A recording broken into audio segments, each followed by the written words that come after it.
Hello बच्चों। मैं उम्मीद करता हूं कि आप सब अच्छे होंगे। आज हम लोग क्लास 10th के केमिस्ट्री का चैप्टर नंबर 3 में हम लोग धातु के परिष्करण को करने वाले हैं दोस्तों। क्योंकि इससे पहले वाले वीडियो में हम लोगों ने धातु के निष्कर्षण और समृद्धिकरण को हम लोगों ने पढ़ लिया था, खनिज भी पढ़ लिया था और आपका अयस्क भी पढ़ लिया था। तो दोस्तों आज हम लोग जो करने वाले हैं धातुओं की प्राप्ति का लास्ट प्रोसेस करने वाले हैं दोस्तों। और यहां से हम लोग क्या करते हैं, धातु को शुद्ध प्राप्त करते हैं। तो आइए दोस्तों करते हैं हम लोग शुरू, है ना। तो क्या पढ़ना है अभी, धातुओं के परिष्करण। अभी हम लोग जो पढ़ने वाले हैं दोस्तों, धातुओं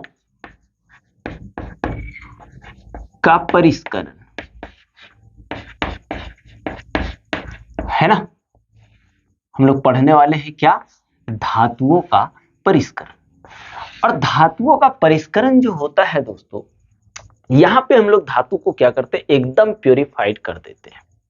तो यहां पे हम लोग सबसे पहले एक काम करते हैं, लिखते हैं धातुओं से अपद्रव्य। यहां अपद्रव्य का मतलब होता है अशुद्धियां, यानी धातुओं से अपद्रव्य को हटाने के लिए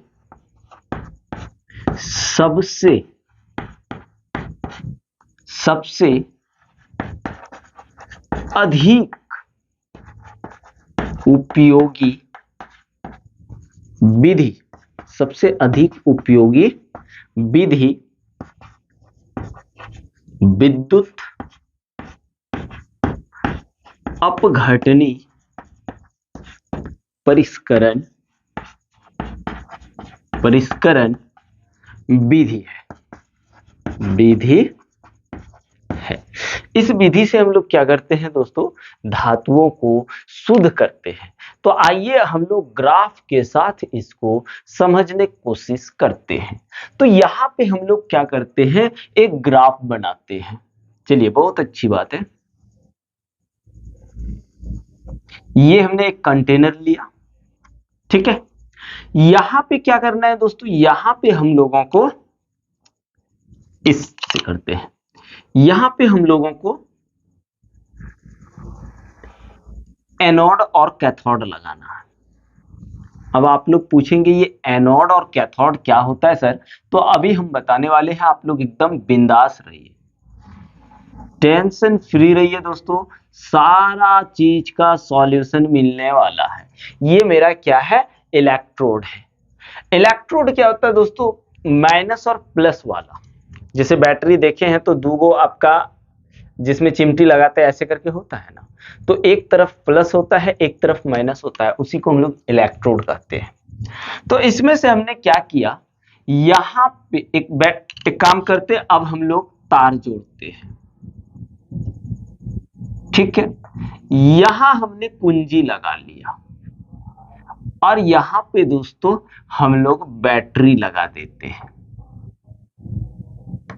चलिए, ठीक है। तो जिधर बड़ा वाला जो है ना, उसको हम लोग बोलते हैं एनोड। क्या बोलते हैं, एनोड। और एनोड में प्लस आवेश होता है। क्या होता है, प्लस आवेश होता है। तो यहां भी प्लस हो जाएगा और यहां आपका माइनस हो जाएगा। तो ये कुंजी है आपका, ठीक है। और ये जो, अगर ये एनोड है तो ये आपका क्या होगा, ये आपका कैथोड होगा।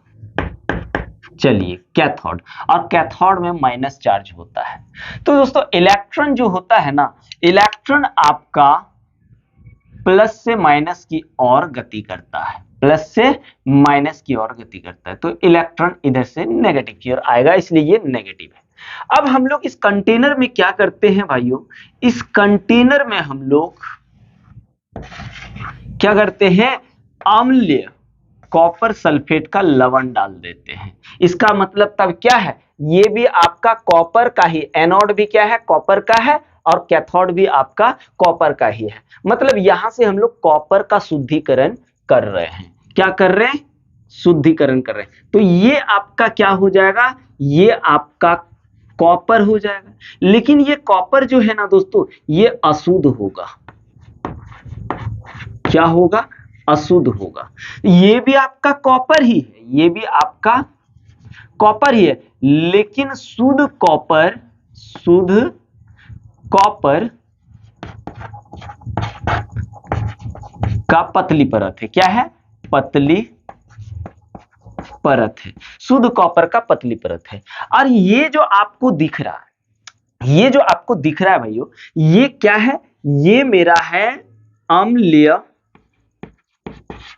अम्लीय कॉपर सल्फेट का विलयन है, अम्लीय कॉपर सल्फेट का विलयन है। अब क्या करते हैं हम लोग इसमें, अब हम लोग इसमें विद्युत धारा को प्रवाहित कर देते हैं। कहां पे, कॉपर सल्फेट के विलयन में। जैसे ही दोस्तों कॉपर सल्फेट का विलयन में विद्युत धारा प्रवाहित करेंगे, ये अशुद्ध धातु क्या होगा, अशुद्ध धातु यहां पे घुल जाएगा। और घुलने के बाद दोस्तों यहां से कॉपर, कॉपर का 2 इलेक्ट्रॉन, कॉपर क्या करेगा, 2 इलेक्ट्रॉन निकाल देगा और ये इसमें घुल जाएगा। और ये यहां से जा करके, ये यहां से जा करके इस एनोड में निक्षेपित हो जाएगा, मतलब जमा हो जाएगा। ठीक है, क्या हो जाएगा, कॉपर जा करके, कॉपर यहां पे जा करके आपका निक्षेपित हो जाएगा। किसमें दोस्तों, कॉपर निक्षेपित, एकदम शुद्ध कॉपर निक्षेपित हो जाएगा जाकर के एनोड में। अब बचा अशुद्धियां, वो अशुद्धियां क्या होगा, वो अशुद्धियां एनोड जो है ना, एनोड के नीचे तल पर बैठ जाएगा, एनोड के नीचे तल पर बैठ जाएगा। लेकिन कौन सी अशुद्धियां बैठेगा, जो अशुद्धियां कॉपर सल्फेट में घुलेगा नहीं। और जो अशुद्धियां कॉपर सल्फेट में घुल जाएगा वो तो चलो इस विलयन में ही घुल के रह जाएगा, और जो घुलेगा नहीं वो धीरे धीरे यहां बैठ जाएगा, जिसको हम लोग एनोड पंख कहते हैं। क्या कहते हैं, एनोड पंख कहते हैं। ठीक है, एनोड पंख का मतलब क्या, अशुद्धियां। तो इस तरह से कॉपर यहां जैसे निक्षेपित होता है, हम लोग यहां से शुद्ध कॉपर को निकाल लेते हैं। मतलब क्या हुआ, इस विधि में क्या क्या हो रहा है देख लीजिए। इस विधि में सबसे पहला नंबर, सबसे पहली बात हो क्या रहा है दोस्तों, कि हम लोग क्या कर रहे हैं, एनोड को अशुद्ध धातु से बना रहे हैं, है ना। तो लिखेंगे अशुद्ध, अशुद्ध धातु से अशुद्ध धातु के एनोड तथा शुद्ध धातु के, शुद्ध धातु को, शुद्ध धातु के पतली, पतली परत से कैथोड, कैथोड को बनाया जाता है, बनाया जाता है। अब बात रहा दूसरे पॉइंट का, बात रहा किसका, दूसरे पॉइंट का, है ना। जगह थोड़ा कम है दोस्तों, इसलिए थोड़ा सा साथ में ऐसे लिख दे रहे, समझ जाइएगा। दूसरी बात, ये कॉपर सल्फेट का विलयन जो है ना, एक विद्युत अपघट्य है। तो ये विद्युत अपघट्य होता क्या है, विद्युत अपघट्य जो होता है ना दोस्तों, जिसमें विद्युत धारा प्रवाहित हो जाएगा, जिसमें विद्युत धारा प्रवाहित हो जाए, उस प्रकार के विलयन को हम लोग विद्युत अपघट्य कहते हैं। और जिस विलयन में विद्युत धारा प्रवाहित नहीं होता है, वो विद्युत अपघट्य नहीं कहलाता है। इसका मतलब यहाँ विद्युत धारा प्रवाहित हुआ तो ये विद्युत अपघट्य है। लेकिन यहाँ से एक डाउट है दोस्तों कि ये Cu सर एनोड में ही क्यों जा रहा है, तो Cu के पास कैसा चार्ज है, देखिए प्लस चार्ज है, और प्लस जो होता है ना दोस्तों, वो माइनस की ओर आकर्षित होता है, माइनस की ओर आकर्षित होता है। इस चीज को याद रखना।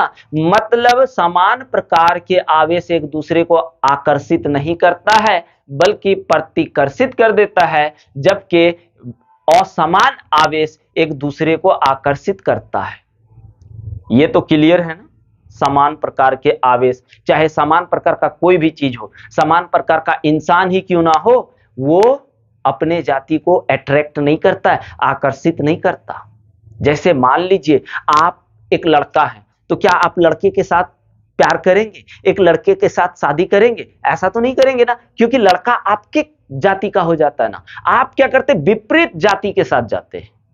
आप लड़का है तो लड़की से शादी करते हैं। ऐसा नहीं है कि आप लड़का है तो लड़का से ही शादी करेंगे, या फिर वो आप लड़की है तो लड़की से ही शादी करेंगे। ऐसा तो हम लोग नहीं करते हैं ना। कहां करते हैं? मतलब दोनों की जातियां सेम नहीं होनी चाहिए। जब सेम होगा तो अट्रैक्ट नहीं करेगा। मतलब समझ रहे हो ना? नहीं समझ पा रहे हो? एकदम समझ रहे होंगे। सेम प्रकार की जातियां एक दूसरे को अट्रैक्ट नहीं करता है। प्यार मोहब्बत एक लड़का से कहां होता है भाई? लड़का से सिर्फ दोस्ती होता है, पर लड़की के साथ प्यार मोहब्बत खतरनाक तरीके से होता है। लड़की के कारण जिंदगी को चौपट कर लेता है। करता है कि नहीं? एकदम आशिक बन गया, हाथ में यहां लिख लिया है ऐसे, ए फलानी तेरे बिना हम नहीं बचेंगे रे, तुम मेरा हो जाओ। कैसे हो जाएगा? अरे बाबू, इस फिराक में मत रहो। जिंदगी बर्बाद करने का यही एक रास्ता है। अरे इससे अच्छा रास्ता कोई नहीं है। जिंदगी बर्बाद करना है तो प्यार कर लो, चाहे आप लड़का हो या लड़की हो। प्यार कर लिए, जिंदगी बर्बाद। पढ़ने बैठेंगे तो आपको मने नहीं लगेगा, आप सोचेंगे छोड़ो ना, कल पढ़ लेते हैं, आज व्हाट्सएप चेक करेंगे, मैसेज कर दिया भाई, अब चलो इसी में 10 मिनट करते हैं। और 10 मिनट के जगह पे आपका 3 घंटा 4 घंटा बर्बाद। उसके बाद उससे बात करने के बाद आपको पढ़ने का मन करेगा क्या? इसलिए ये सब झंझट हटाओ और बिंदास रहो, है ना भाई? जब पैसा आ जाएगा ना तो सब कुछ आ जाएगा, और पैसा नहीं आएगा यानी पैसा जाएगा तो सब कुछ जाएगा। इसलिए पहले पैसा कमाओ, और पैसा कमाओ, है ना? और पैसा कैसे कमाओगे? पहले आपको अच्छा इंसान बनना होगा। अच्छा इंसान बनोगे तो आप जॉब करेंगे। अच्छा इंसान बनने का मतलब समझ रहे हो ना? आप पढ़ोगे, लिखोगे, जॉब करोगे, अच्छा सा पैसा कमाओगे, घर परिवार के साथ रहोगे, है ना? तो आइए, बहुत कुछ बता दिया, अब इधर भी करना है भाई। तो कभी प्यार मोहब्बत के झंझट में नहीं। तो ये प्लस इधर कैसे जाता? क्योंकि ये दूसरे जाति का है, तो प्लस और माइनस एक साथ जाके गले लग लेगा। भाई तुम मेरे को रख लो, गले लगेगा। उसके बाद यहां से हम लोग क्या करेंगे, कॉपर को निकाल लेंगे। तो दूसरी बात क्या है दोस्तों, कि इसका विलयन यानी धातु के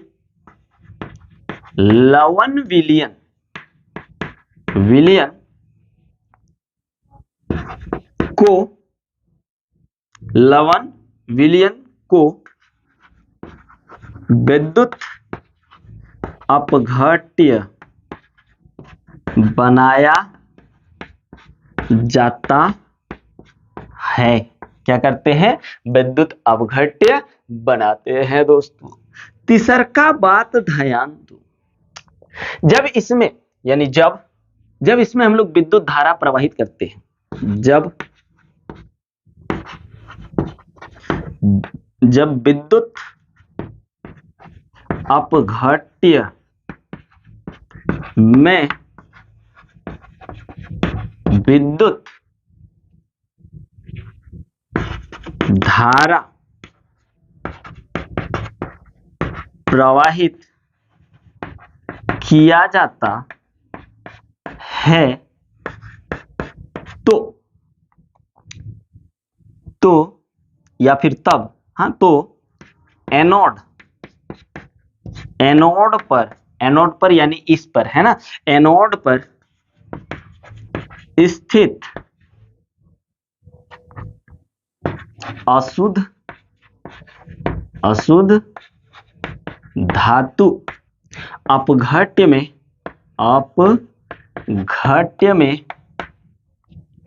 घुल जाती है। घुल जाती है। क्या होती है दोस्तों? घुल जाती है। उसी समय क्या होता है?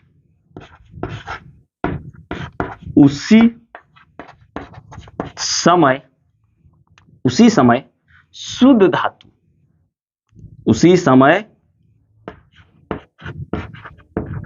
शुद्ध धातु उतनी ही मात्रा में कैथोड पर जमा हो जाती है। तो भाइयों ये चौथा पॉइंट है, पांचवा पॉइंट अभी करने वाले हैं, तब तक इसका स्क्रीनशॉट ले लीजिए ना, फिर आगे करते हैं भाइयों। ले लीजिए सट से। चलो भैया अब हम लोग चलते हैं, पांचवा पॉइंट इसका देखते हैं। तो पांचवा पॉइंट में क्या है भाई, पांचवा पॉइंट में यहां देखिए, थोड़ा सा समझने की कोशिश करिए। जब ये घुल जाता है तो इससे अशुद्धियां निकलती है। तो विलय अशुद्धियां जो होती है, वो विलय अशुद्धियां मतलब घुलने वाली अशुद्धियां क्या होता है, कॉपर सल्फेट के विलयन में घुल जाता है। और जो अविलय अशुद्धियां होती है वो एनोड तल के नीचे बैठ जाता है, जिसे एनोड पंख कहा जाता है। वही चीज तो लिखना है, लिखेंगे विलय अशुद्धियां विलयन में घुल जाता है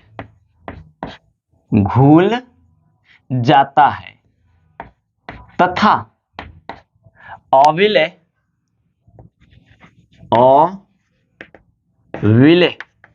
का मतलब जो घुलता नहीं है, हाँ, अविलय अशुद्धियां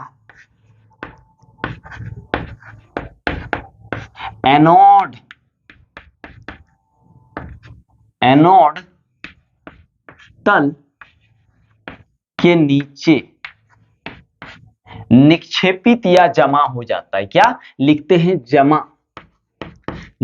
हो जाता है, जिसे एनोड पंख कहा जाता है। क्या कहा जाता है, एनोड पंख कहा जाता है। तो यहां पे हम लोग क्या करते हैं दोस्तों, यहां से हम लोग इस प्रकार से धातु को प्राप्त कर सकते हैं। तो देख लीजिए जैसे क्या होता है वहां पे एनोड पर होता क्या है। देखिए अगर आप एनोड पर देखोगे तो एनोड पर जैसे हम लोग कॉपर सल्फेट के विलयन में विद्युत धारा प्रवाहित करते हैं, एनोड क्या होता है, इस कॉपर सल्फेट के विलयन में घुल जाता है। एनोड पर क्या हो जाता है दोस्तों, ये कॉपर जो है एनोड पर क्या होता है, घुल जाता है, यानी 2 इलेक्ट्रॉन रिलीज कर लेता है। अब ये कैथोड की ओर जाना शुरू हो जाता है। कहां पे दोस्तों, कैथोड पर। तो कैथोड पर ना दोस्तों क्या होता है, ये कॉपर 2 प्लस आयन क्या हो जाता है, कॉपर 2 प्लस आयन आके कैथोड पर जमा हो जाता है और ये शुद्ध कॉपर हमको सॉलिड के रूप में प्राप्त होता है। अब यहां पे इस तरह से हम लोगों ने दोस्तों कंप्लीट कर लिया धातुओं के परिष्करण, यानी धातु को जब हम लोग शुद्ध रूप में प्राप्त करते हैं उसका लास्ट प्रोसेस हम लोगों ने देख लिया। अब हम लोग देखते हैं दोस्तों थर्मिट अभिक्रिया। यह थर्मिट अभिक्रिया क्या होता है, आइए देखते हैं, आराम से समझिए। थर्मिट अभिक्रिया, ठीक है, थर्मिट अभिक्रिया क्या होता है दोस्तों, किसी जैसे रेल की पटरी वगैरह में दरार आ जाता है, रेल की पटरियों में, कल पुर्जों में, इन सब चीजों में जब दरार आ जाता है तब हम लोग वहां पे क्या करते हैं, तब वहां पे हम लोग थर्मिट अभिक्रिया कराते हैं। और इस थर्मिट अभिक्रिया में हम लोग फेरिक ऑक्साइड को एल्युमिनियम के साथ अभिक्रिया कराते हैं। आइए इस प्रोसेस को आराम से समझते हैं, घबराने की बात है नहीं। तो पहली बात, थर्मिट अभिक्रिया जो होता है दोस्तों, ये एक विस्थापन अभिक्रिया होता है। यह एक विस्थापन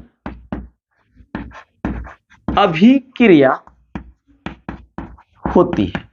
क्या होती है भाइयों, विस्थापन अभिक्रिया होती है जो अत्यधिक अत्यधिक मात्रा में उष्मा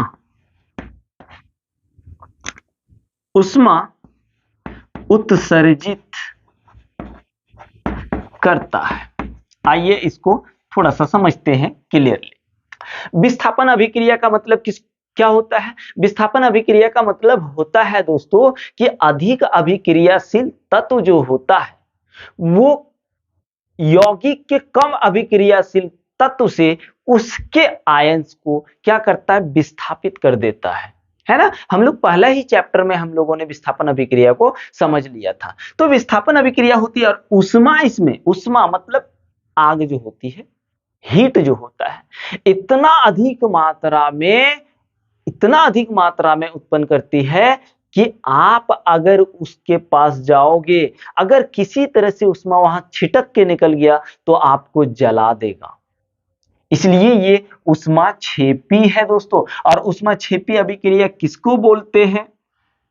अत्यधिक मात्रा में उष्मा उत्सर्जित करता है, अत्यधिक मात्रा में, इसलिए ये उष्माक्षेपी है। अब हम लोग दूसरी पॉइंट की बात करेंगे दोस्तों कि यह या फिर इस अभिक्रिया में, इस अभिक्रिया में इतनी मात्रा में उष्मा उत्पन्न करती है कि धातुएं द्रव अवस्था, इसको हम लोग गलित अवस्था बोलेंगे, अच्छा रहेगा, गलित अवस्था में प्राप्त होता है। क्या करते हैं हम लोग कि एल्युमिनियम को लेते हैं और आयरन को लेते हैं और इन दोनों को जब अभिक्रिया कराते हैं तो एल्युमिनियम क्या करता है? आयरन को एकदम लिक्विड बना देता है और ये एल्युमिनियम जो होता है दोस्तों, ये एल्युमिनियम ऑक्साइड के रूप में बाहर चला जाता है। ठीक है, क्या चला जाता है? बाहर निकल जाता है ये। तो तीसरी बात, यह अभिक्रिया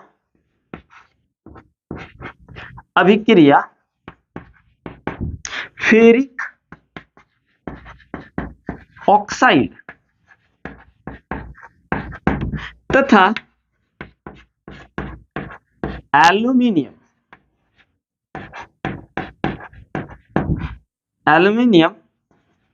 के साथ होती है। यह अभिक्रिया किसके बीच में होती है दोस्तों? फेरिक ऑक्साइड और एल्युमिनियम के बीच होती है। जैसे आप देख लीजिए, अच्छा से और समझ में आ जाएगा। जैसे देखिए, अगर आप फेरिक ऑक्साइड लिए, फेरिक ऑक्साइड किस मात्रा में है? ये फेरिक ऑक्साइड सॉलिड में है। कैसे है? देखिए सॉलिड में है। और एल्युमिनियम जो है, एल्युमिनियम भी आपका सॉलिड में है। जब एल्युमिनियम और फेरिक ऑक्साइड एक दूसरे के साथ अभिक्रिया करता है तो आयरन जो होता है दोस्तों, ये लिक्विड फॉर्म में प्राप्त होता है। लिक्विड फॉर्म में प्राप्त होने के बाद क्या होता है? जैसे मान लीजिए ये रेल की पटरी है, यहां पे ये दरार पड़ गया, तो इस दरार को बंद करने के लिए इसमें कुछ लिक्विड तो डालना पड़ेगा ना। तो वो लिक्विड के रूप में कौन चला जाता है? आयरन चला जाता है। और क्षार के रूप में बाहर कौन गिर जाता है? तो क्षार के रूप में बाहर एल्युमिनियम ऑक्साइड गिर जाता है दोस्तों। आइए इसको बैलेंस कर लेते हैं। यहाँ एल्युमिनियम 2 गो, तो यहां भी तो 2 गो होना चाहिए। ठीक है, आयरन यहां पे है आपका 2 गो, तो 2 गो, ऑक्सीजन 3 गो। क्लियर है। अब दोस्तों एक बात, इसका अगर उपयोग देखें तो उपयोग हम कब से बोले जा रहे हैं कि इसका उपयोग हम लोग रेल की पटरियों में उसका वेल्डिंग करने के लिए करते हैं। और ये प्रोसेस जो होता है बहुत खतरनाक होता है। इसमें बहुत ही अधिक मात्रा में टेम्परेचर होती है दोस्तों। इतना अधिक मात्रा में टेम्परेचर होती है कि लोहे को गला करके, ये लोहे को क्या करता है? गला देता है और गला के इसको लिक्विड के फॉर्म में चेंज कर देता है। उसके बाद पटरियों के दरार में इसको भरा जाता है। तो ये इसका उपयोग क्या लिखेंगे? पटरियों के दरार को वेल्डिंग करने में, पटरियों के दरार को, या पटरियों को वेल्डिंग करने में लिखते हैं। अच्छा, दरार को वेल्डिंग करने में, है ना। तो इस तरह से दोस्तों हम लोगों ने थर्मिट अभिक्रिया को समझ लिया है। तो चलिए इसका स्क्रीनशॉट ले लीजिए।